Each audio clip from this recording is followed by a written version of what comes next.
I want to start off by saying that these stories may not be the kind of scary stories where you feel like you're going to be murdered or anything like that, but it's definitely creepy knowing that any of these things can happen to the average person, even you. The following stories that you're about to listen to are 100% true because they are creepy memories from people's childhoods. With that being said, let's begin. Okay, so there's a few bits of context that needs to be given. First things first, growing up I look older than I was, but it doesn't change anything really. I was around 10, but I looked about 11 or 12. And I usually walked an old lady's dogs at a time, a small pug around the block, and she was super nice and paid me £1 for it.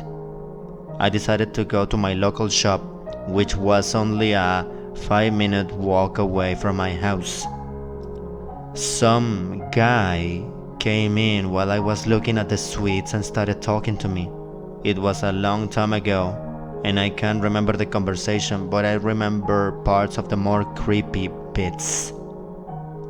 He offered to buy me sweets and a few fizzy drinks, and being the gluttonous 10-year-old I was, I accepted and paid around £20 on sweets alone. He somehow knew I had a much younger sister and asked if she liked bonbons, to which I replied that I didn't know, but she probably couldn't eat them yet.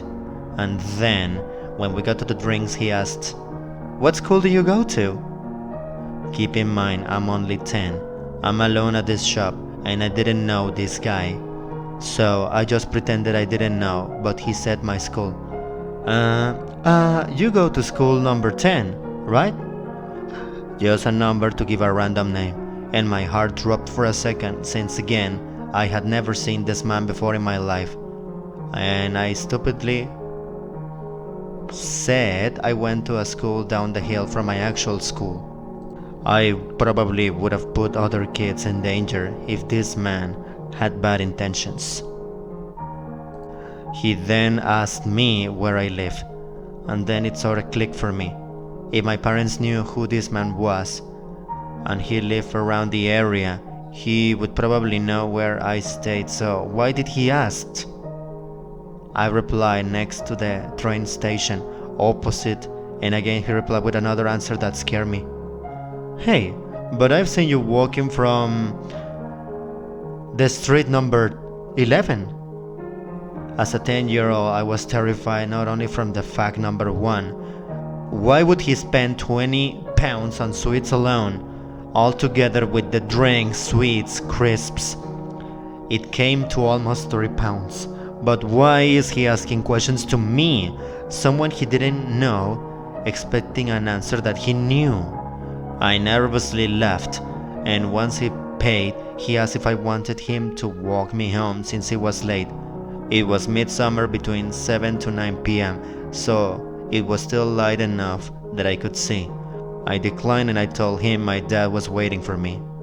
After that, I walked down a certain street that turns to the train station, but also turns to my actual street. Also, the same street friends and the other people who knew me lived there, so I felt more safe walking through there. He did, however, walk me to the start of the street, but before the turn, I said my dad was at the end, waiting for me in his car. I ran home, and I never talked about it to my mom. She did question me about where I had gotten the stuff from, so I lied and I said I found money. I never saw him again, like ever, so I assume he didn't even live near me. It might not be super creepy, but still creepy enough to myself to start wondering what the fuck he was doing.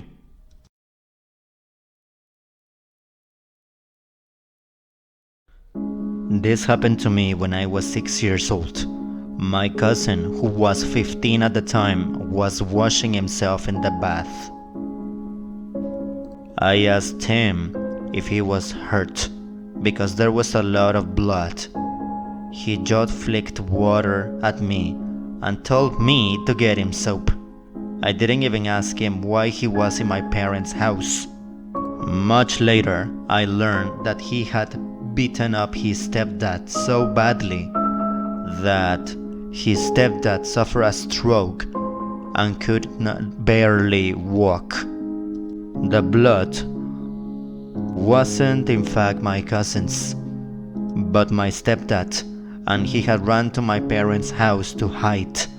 He did not get into trouble, and the only person who was angry at him, unjustifiably I might add, was his own mom. The reason he beat up the guy was because he walked in on the stepdad naked and forcing himself on his younger sisters.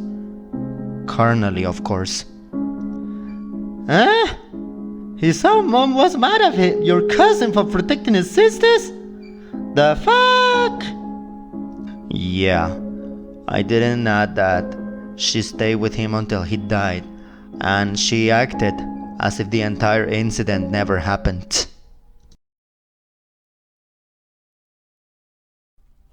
I must start by adding that I have lived in a small mountain town in Colorado for 17 years. When my friends and I got our licenses, we would drive around the mountains when we got bored. There was this one area we went to frequently. It was very beautiful, but it's known to be pretty sketchy. People shoot guns in the wrong areas, and there is a lot of drug use when people party, and bodies have been occasionally found back there. We were driving around one night when we suddenly passed a man walking on the road. To be honest, it was fairly weird because we hadn't seen him in the headlights initially. It was more like he appeared out of nowhere as we were passing him. I thought he was walking a little weird as I looked back at him, so I asked my friend to stop. Maybe he was hurt or something. Then he paused for like 10 seconds when we stopped, and then he started running at the vehicle. And it was not a, oh shit, let me catch up to them real quick jog with a wave or anything like that, but it was a full-blown sprint, like he had a personal vendetta against us. It freaked us out, and my friend hit the gas again. Of course, we did call the police just to make sure we didn't leave him in danger, but we didn't hear anything else about it. And this is more lighthearted, but when the game Until Dawn first came out, I was freshly living alone in my own place for the first time at 22 years old, and I was petrified of the dark for weeks after watching the playthrough. I had to start sleeping with the light on because I was having nightmares, and I was so genuinely terrified of the monsters in that game potentially busting in through my sliding door windows. I couldn't even bring myself to move around in my bed to just get comfortable. I knew it was ridiculous, but I just couldn't shake that fear for weeks. Sounds silly, I know.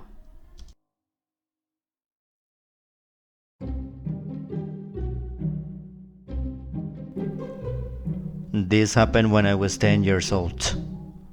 A new family had recently moved in and had set up a shrine with a face on a tree and candles in the backyard. This is irrelevant other than for context for creepiness. We became friends with the girl in the family who began telling us that her house was haunted. We were indeed intrigued, as any good 10-year-old would be, but given her weirdness and her family's weirdness, we thought nothing of it. One day, while playing in the backyard with her, a disheveled-looking man comes running out through the front door, followed by the family. he proceeded to run full speed into the woods with the dad yelling at him. We came to find out later that this dude had been living in their attic and had been keeping it locked from the inside. Then the dad finally pried it open and the chase ensued. To this day I check under, inside, above and behind and outside of every house I have ever lived in, and I regularly clean corners when I get home. That was creepy as fuck.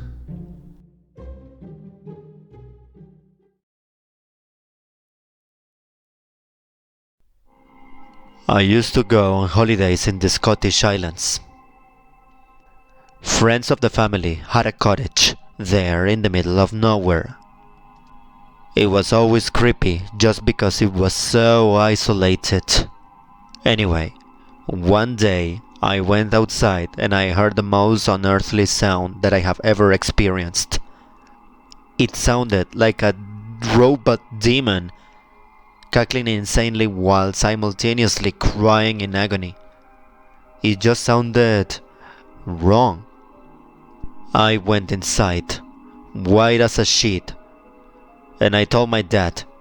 He grabbed a stick, lol, and he said, "Come on!" and set off to find the source.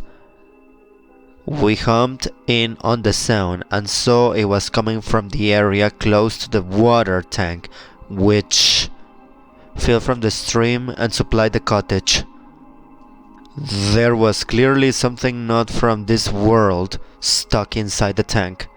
We nervously approached and circled the tank. My dad suddenly said, "Ah!" and strides confidently to the tank. Now, I don't fully understand the setup of the water system, but there was some kind of small bent pipe on the tank. A large leaf had got stuck in the pipe and created a reed like a woodwind instrument, and the tank was acting like a giant amplifier and a reverb chamber. The sound was channeled down the valley that the stream was in and straight to the cottage. I can still hear the sound in my head as I type this. Absolutely demonic. I still want to know how my dad thought he was going to tackle a slobbering hell beast with a 3-foot stick. Oh man.